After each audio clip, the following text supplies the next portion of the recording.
Hey everybody, welcome to another episode of Should You Play, where I'm going to show you some spoiler-free gameplay and give you my thoughts after playing new games for a few hours, as well as highlighting and checking out at least one of the PlayStation Plus games for each month. Oh, yeah.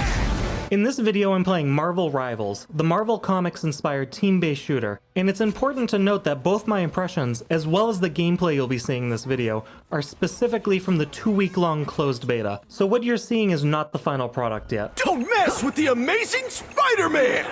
I've been searching for a new 6v6 team-based shooter for a long time now. I used to play Overwatch religiously and was pretty damn good too, but I fell out of love with it after the rebrand to Overwatch 2. Now, while Marvel Rivals isn't exactly the same type of game as Overwatch, and it definitely still needs some polishing before it's officially released, it's managed to scratch that itch for me, and I imagine that will be the case for a lot of other players as well. The battle starts in 5, 4, 3, 2, 1!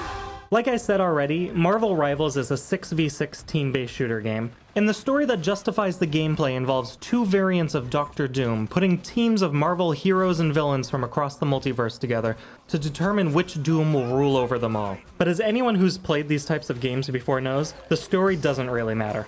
What does matter is the gameplay. By the eye of Agamotto! As of the final day of the closed beta, there were 23 playable characters, and they're broken up into 3 different character groups. Pick your hero. Or villain, I'm not judging. There are vanguards such as Doctor Strange, Groot, and Magneto who are built to soak up damage, break apart enemy fortifications, and lead the charge for the team. Duelists such as Iron Man, the Punisher, and Spider-Man who are designed to dish out as much damage as possible. And strategists such as Loki, Luna Snow, and Adam Warlock who come into the game to support and heal the rest of their team. Feel better, fight better. Each character has a distinct set of abilities in addition to their general role designation. The Punisher has a stockpile of weaponry to use, Groot can create barriers with his roots to block incoming attacks, and Rocket Raccoon can both heal his teammates and buff up their stats. You're welcome! In addition to each individual character's abilities, you can also use team-up attacks, which allow certain characters to use new abilities depending on who your teammates are.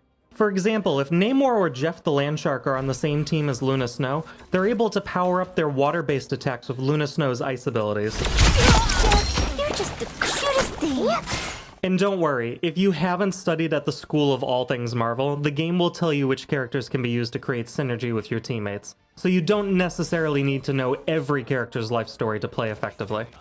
Doctor Strange, Jeff the Landshark, Scarlet Witch, and Star-Lord were probably 4 of my favorite characters in the closed beta, as I liked their overall movesets, being able to cause a lot of chaos even if it's not wildly changing the balance of the match. As for the other characters, there's definitely going to be some rebalancing down the road. I will be there to balance it. Based on the matches I played, I believe Venom is currently way too strong compared to the rest of the roster, especially where you have characters like Penny Parker and Adam Warlock, who are arguably much weaker. And characters like Black Panther who often die before they're close enough to do any damage at all.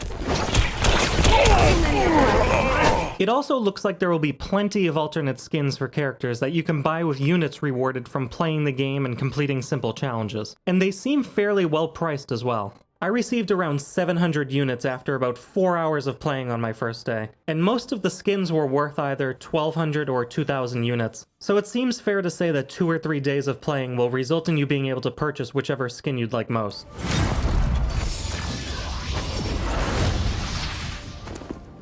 As for types of play, there were 3 main game modes available in the closed beta: Quick Match, Conquest, and Competitive. In Quick Match and Competitive modes, you'll be playing either Convoy, Domination, or Convergence matches. Convoy involves one team pushing a payload across the map while the other tries to stop them from progressing. The vehicle reached a checkpoint. Keep up the momentum. Domination involves multiple control points that need capturing. All you need to do is capture the mission area. Got it? And Convergence is a mixture of the 2 modes. You need to stop that vehicle in its tracks. In Conquest, you only have one goal: kill as many of your opponents as possible. Are we winning? I know I'm having a great time. As for the gameplay itself, most of the combat felt like it was in pretty good shape, especially after you put in some time to learn some of the characters' movesets. Astonishing! And the destructible environments actually work really well, creating less opportunities for your opponents to hide, and more for you to potentially sabotage them. Since the core of the game is played online, your experience will only be as good as your internet connection. I have fairly fast internet speeds where I live, so I didn't notice any latency issues, and I believe I only encountered 2 or 3 bugs over the 2-week period. One instance of the game freezing for about a second, and one instance of textures not loading, but otherwise the servers seemed like they were in good shape, keeping in mind that there were less people playing in the closed beta compared to the amount of people that will likely be playing after the official release. 2 points for the talking tree. As for things I didn't like, there honestly isn't too much to talk about aside from balancing the characters, but I'll mention a few quick things since the game was in beta testing for this very reason. This area makes me nervous. First off, the haptic feedback needs some work on the PlayStation 5. There were plenty of times where I was getting smacked in the back of the head with a greatsword, and I couldn't tell because the vibration in the controller was of the same intensity as firing my turret. Your god is suffering. Next, the transition from death to kill cam to respawn is a bit harsh, and I thought the game had actually crashed the first time it happened because all of the sound cut out too. I don't want to hit you more than I have. Mutants always rise again. Third, if you're playing as Bruce Banner, I don't think you should need to waste time transforming into Hulk every single time you respawn, especially when the option is available from the start. Mission area! Fourth, and most importantly, I believe that the user interface needs a little bit of tweaking. The health bar on the bottom and the progress bars at the top are both too small for me, and this is coming from someone playing on a fairly large screen. Additionally, if your character has shields that recharge like Doctor Strange's, the recharge numbers shouldn't be off to the side of the screen.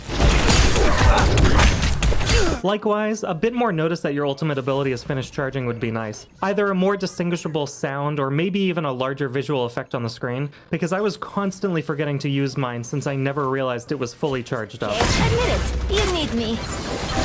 When you take everything into consideration though, the game has a lot of personality and a lot of potential. I played a ton of Team Fortress 2 when I was growing up, and switched over to Overwatch in college, and I wouldn't be surprised if Marvel Rivals became the next game I head over to. There's just some polishing and balancing that needs to be done before the official release. We are undefeatable! As always though, this is just my opinion, and remember that this review is based specifically on the closed beta test, so a lot of what I talked about here could very well change between now and the official release date.